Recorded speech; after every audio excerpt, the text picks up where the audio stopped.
everyone. Hi, everyone. Hi. Oh, it's good to be home.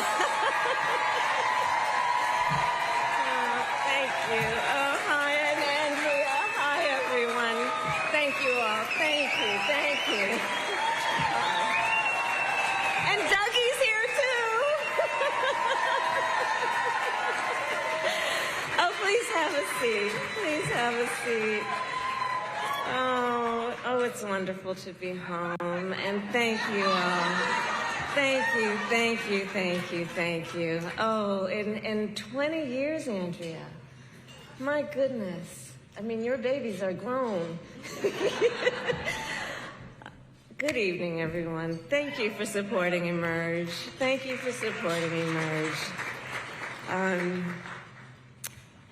It is so wonderful to be home and to be back with all the leaders who are here and to celebrate this extraordinary organization, which is an organization of so many exceptional leaders, those who found the courage to run for office and those who support them. Emerge, I will say something you know. Throughout my entire career in life, I have always believed in the ideals of our nation. The ideals reflected in the Declaration of Independence, that all are created equal and endowed by our Creator with certain inalienable rights. Ideals advanced and affirmed by the service and sacrifice of generations of patriots. The ideals that ground the Constitution of the United States, that here in our country, power ultimately lies not with the wealthy or well-connected, but with all of us, with we the people.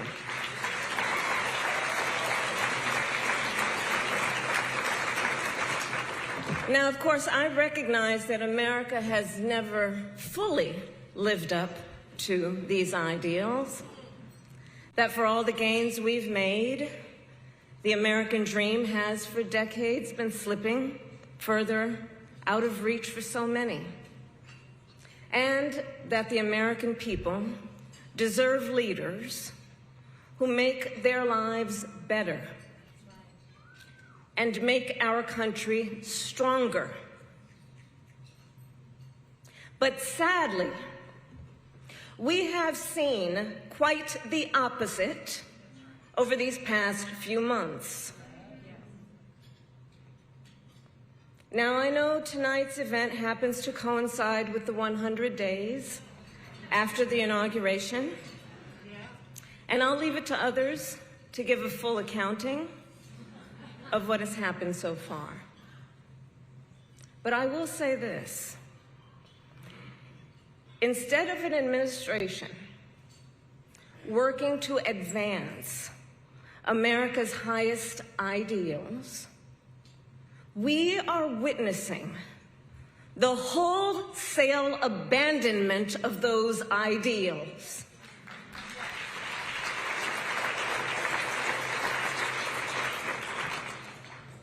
And what we are also seeing in these last 14 weeks is Americans using their voice and showing their courage.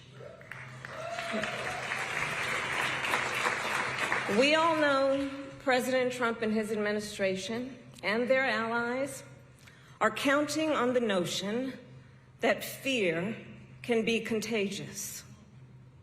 They are counting on the notion that if they make some people afraid, it will have a chilling effect on others.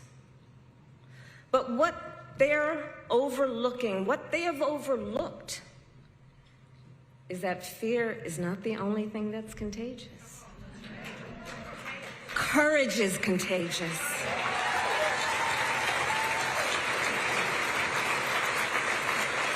The courage of Americans who are banding together in the face of the greatest man-made economic crisis in modern presidential history.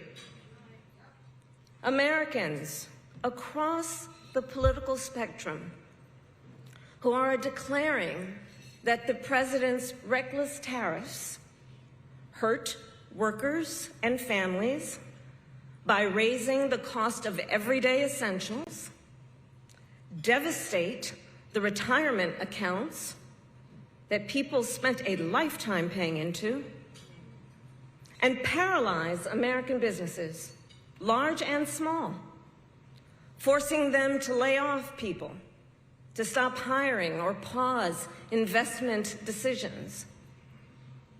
The courage of Americans we are seeing who are rallying at Social Security offices to protect their hard-earned benefits. Of Americans who are speaking out to say, it is not okay to violate court orders. Not okay. Saying it is not okay to detain and disappear American citizens or anyone without due process.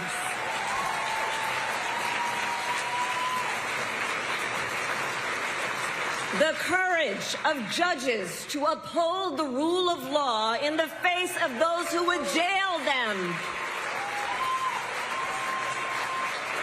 Of universities that are defying unconstitutional demands that threaten the pursuit of truth and academic independence.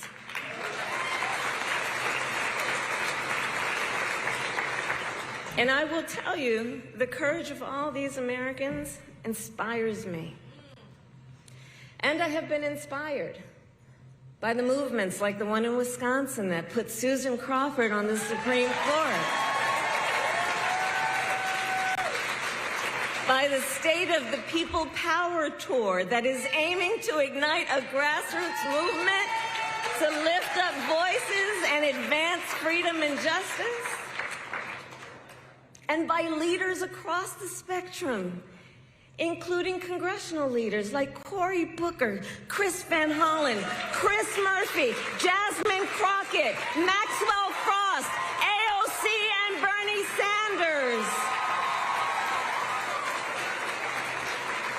All who, in different ways, have been speaking with moral clarity about this moment. So here's one of the other things I wanted to talk about tonight and to highlight. So look, some people are describing what's been happening in recent months as absolute chaos. And of course I understand why.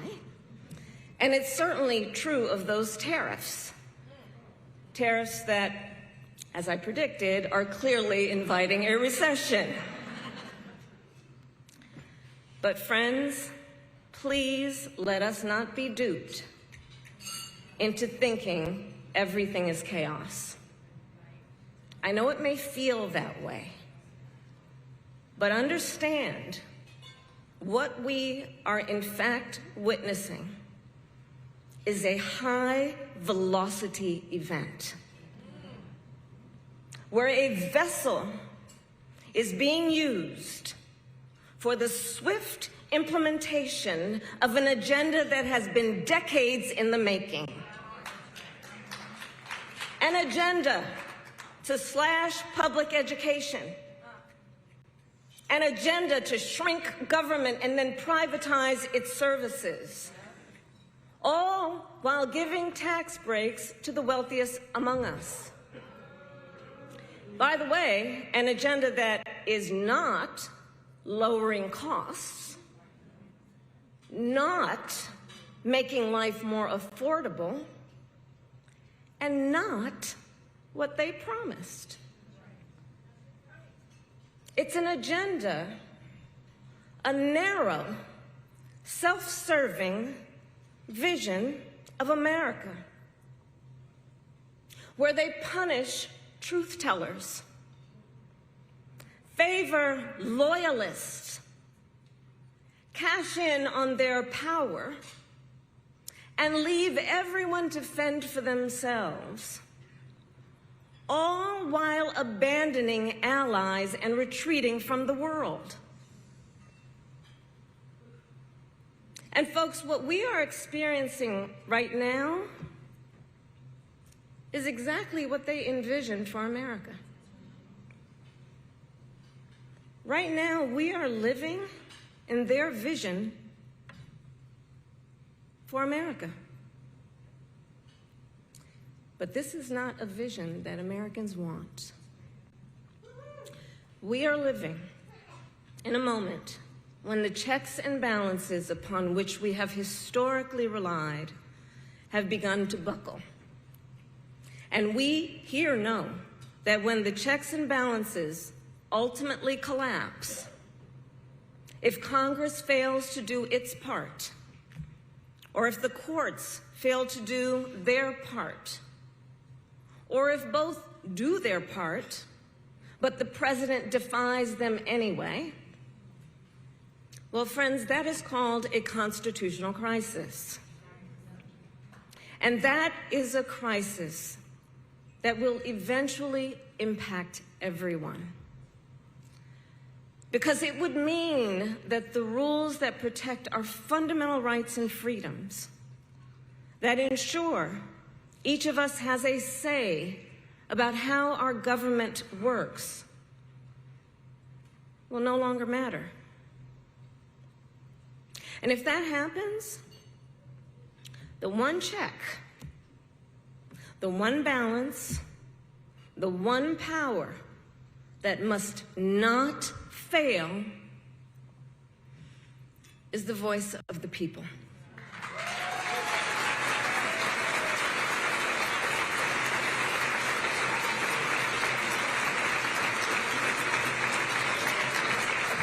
And look, right now I know a lot of folks are wondering what's going to guide us through this moment. How are we all going to figure out how to chart the course? But that's not a reason to throw up our hands. In fact, please allow me, friends, to digress for a moment. Okay. It's kind of dark in here, but I'm asking for a show of hands. Who saw that video from a couple of weeks ago, the one of the elephants at the San Diego Zoo during the earthquake? Google it if you've not seen it. So that scene has been on my mind. Everybody's asking me, what you've been thinking about these days? Well, so in the video, for those who haven't seen it, here those elephants were. And as soon as they felt the earth shaking beneath their feet, they got in a circle and stood next to each other to protect the most vulnerable. Think about it. What a powerful metaphor. Because we know those who try to incite fear are most effective when they divide and conquer, when they separate the herd, when they try to make everyone think they are alone. But in the face of crisis, the lesson is don't scatter. The instinct has to be to immediately find and connect with each other, and to know that the circle will be strong.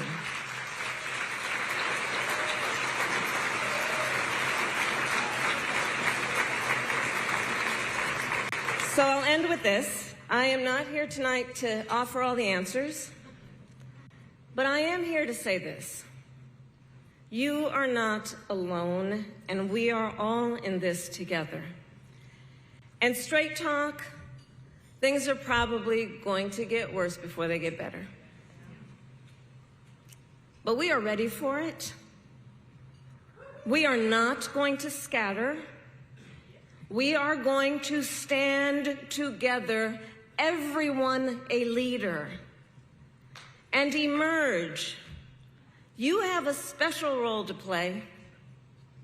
Organizing is as important as ever.